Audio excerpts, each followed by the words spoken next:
Pakiusap, umalis na tayo dito. Narinig mo ba yun? Hindi yun tunog ng ulan. May naglalakad sa pasilyo. Fox Pop Horror Stories. Isang magandang gabi, Boss Pau. Ako si Rafael. Isasalaysay ko ang isang karanasang hindi ko kailanman inakalang mangyayari sa akin. Isang totoong kwento na hanggang ngayon ay daladala ko sa bawat pagpasok ko sa anumang klinika o ospital. Ito ay nangyari ilang taon na ang nakalipas sa isang lumang klinika malapit sa Quiapo Church sa Maynila. Isang lugar na araw-araw ay dinadagsa ng tao, nagtitinda ng kandila, halamang gamot, anting-anting at kung ano-ano pang paniniwalang mistikal. Sa dami ng tao sa paligid ay iisipin mo na walang puwang ang kababalagan. Ngunit doon ko napatunayan na hindi hadlang ang ingay at liwanag ng syudad para magkubli ang isang bagay na hindi mo may paliwanag. Panahon niyon ng tag-ulan, Boss Pau. Gabi na nang mapilitan akong magtungo sa klinika dahil sa matinding pananakit ng tiyan ko. Wala nang bukas na ospital na malapit sa inuupahan kong apartment sa Sampaloc. At ang tanging tumatanggap na pasyente ng ganoong oras ay isang maliit na 24-hour clinic sa isang makitid na eskinita sa likuran ng mga tindahan sa Carriedo. Ilang beses ko na iyong nadadaanan, ngunit hindi ko napapansin ang pangalan dahil kupas na ang karatula at halos hindi na mabasa sa ilalim ng kumikislap na fluorescent light. Pagpasok ko pa lamang ay may kakaiba na akong naramdaman, Boss Pau. Tahimik ang lugar, masyadong tahimik para sa isang klinika sa gitna ng Maynila. Ang mga ilaw ay malamlam at ang sahig ay puti, ngunit may bahid ng luma at dilaw naman siya na hindi maalis ng kahit anong paglinis. May amoy na halo ng alkohol at lumang kahoy na nabasa ng ulan. Ang orasan sa dingding ay tumitik-tak ng malakas, tila ba iyon lamang ang buhay sa silid. May iilang upuan sa waiting area at isang mahabang pasilyo na patungo sa mga silid ng doktor. Napansin ko agad na may bahagi ng kisame na may bakas ng tagas at ang tubig ulan ay tumutulo sa isang timba na nasa sahig. Sa bawat patakay, parang may kasabay na mas mabigat na tunog na para bang hindi lamang tubig ang bumabagsak, kundi kung anong mas makapal at mas mabagal. Habang naghihintay, Boss Pau, napansin kong tila may aninong dumaraan sa dulo ng pasilyo. Ang una ay inisip kong isa iyon sa mga staff, ngunit wala akong marinig na yabag. Ang anino ay mabilis, parang dumudulas sa dingding at bigla na lamang nawawala kapag tinutukan ko ng tingin. Sinubukan kong ipikit ang mata ko. Sandali at inisip na baka dala lamang iyon ng sakit at pagod. Ilang minuto ang lumipas, Boss Pau, at tila humaba ang oras. Ang tik-tak ng orasan ay parang bumibilis at bumabagal ng hindi pare-pareho. May sandaling tumitigil ito at sa paghinto ng tunog, doon ko naririnig ang isang mahinang pagpungol mula sa isa sa mga silid. Hindi iyon malinaw, parang hangin na dumaan sa makipot na butas. Ngunit may laman na lungkot at sakit.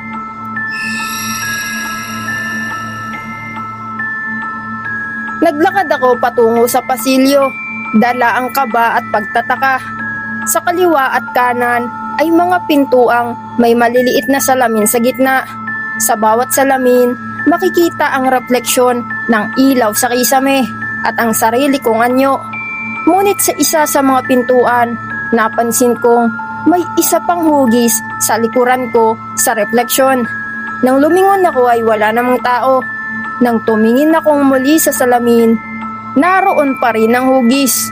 Nakatayo lamang, tila nakamasid.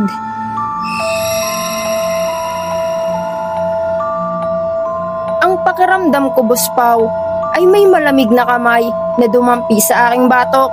Hindi ko magawang sumigaw. Ang mga paa ko ay tila nakapako sa sahig. Dahan-dahan akong umatras at ang hugis sa salamin ay tila hindi gumagalaw. Parang hindi ito nakasunod sa galaw ko. Doon ko napagtanto na kung anuman ang nakikita ko ay hindi iyon basta refleksyon. Napilitan akong bumalik buspaw sa waiting area. Ngunit pagdating ko roon ay tila nag-iba ang ayos ng mga upuan. Ang timba na sinasahod ng tubig ay wala na sa dati nitong pwesto. Ang patak ng ulan ay hindi na marinig kahit patuloy ang pagbuhos sa labas. Ang orasan sa dingding ay nakahinto sa 12:00 eksakto. Sa sandaling iyon, nakaramdam ako ng matinding paninikip ng dibdib. Ang ilaw ay kumukurap-kurap at ang hangin sa loob ng klinika ay biglang naging mas malamig kaysa sa labas. May naamoy akong kakaiba, Buspaw. Hindi na alkohol, kundi parang lumang bulak at dugo na matagal nang natuyo.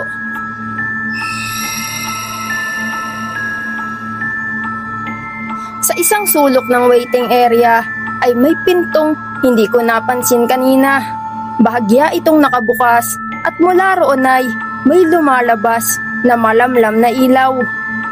Hindi ko maipaliwanag kung bakit, Buspaw, ngunit tila may nagtutulak sa akin na silipin niyon.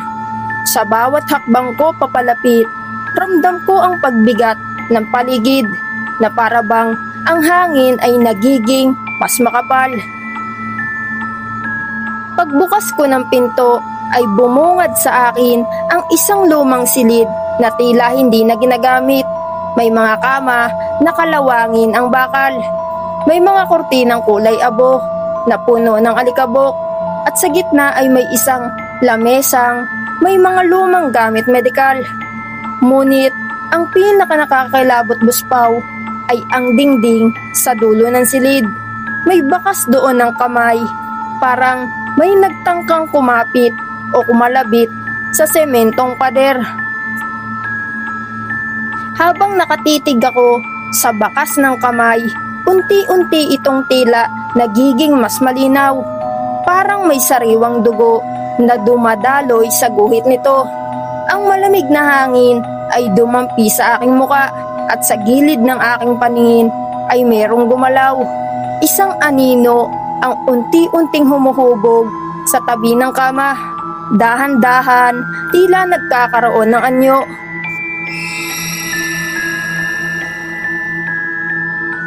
Buspaw, ang hugis nun ay parang isang pasyente na nakahiga. Ngunit ang ulo nito ay nakatagilid sa kakaibang anggulo.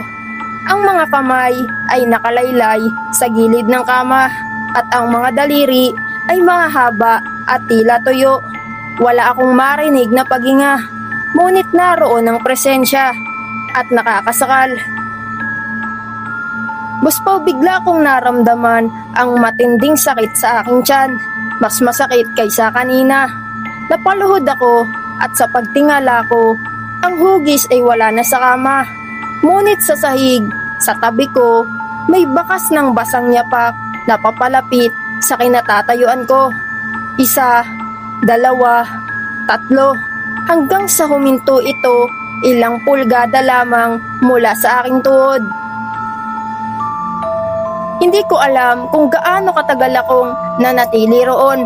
Ang sumunod kong maalala ay ang sarili ko na nasa labas na ng klinika, basang-basa sa ulan, at ang mga ilaw sa paligid ng Quiapo ay normal na muli. Ang mga tao ay naglalakad, may mga nagdarasal, may mga nagtitinda ng kandila. Nang lingunin ko ang eskinita kung saan naroon ang klinika, wala na ang karatula. Ang pinto ay sarado at tila matagal nang hindi nabubuksan. Ang mga bintana ay may makakapal na alikabok at may karatulang nagsasabing "Police". Kinabukasan, Buspaw, nagtanong ako sa ilang tendero sa lugar tungkol sa klinika. Ayon sa kanila, matagal nang sarado ang klinikang iyon. Matapos ang isang insidente, ilang taon na ang nakaraan. May isang pasyente raw ang namatay sa loob ng isang silid na hindi agad nadiskubre. Ilang araw umano itong naiwan doon dahil sa kapabayaan at nang natagpuan ay huli na ang lahat. Simula noon, may mga nakaririnig na raw ng pag-ungol sa gabi at may nakakakita ng aninong dumaraan sa mga salamin ng saradong gusali. Hindi ko maipaliwanag, Boss Pao, kung paano ako nakapasok sa isang klinikang sinasabing matagal nang hindi gumagana. Hindi ko rin alam kung ang sakit na naramdaman ko ay dahil lamang sa aking katawan o sa presensyang naroon sa loob ng lumang silid. Ang alam ko lamang, sa tuwing mapapadaan ako sa Quiapo, iniiwasan kong tumingin sa eskinita na iyon. Mga ka-horror ay maraming salamat po sa mga nakasubscribe na sa ating channel. At sa mga hindi pa nakasubscribe ay subscribe ka na, ka-horror. Maraming salamat.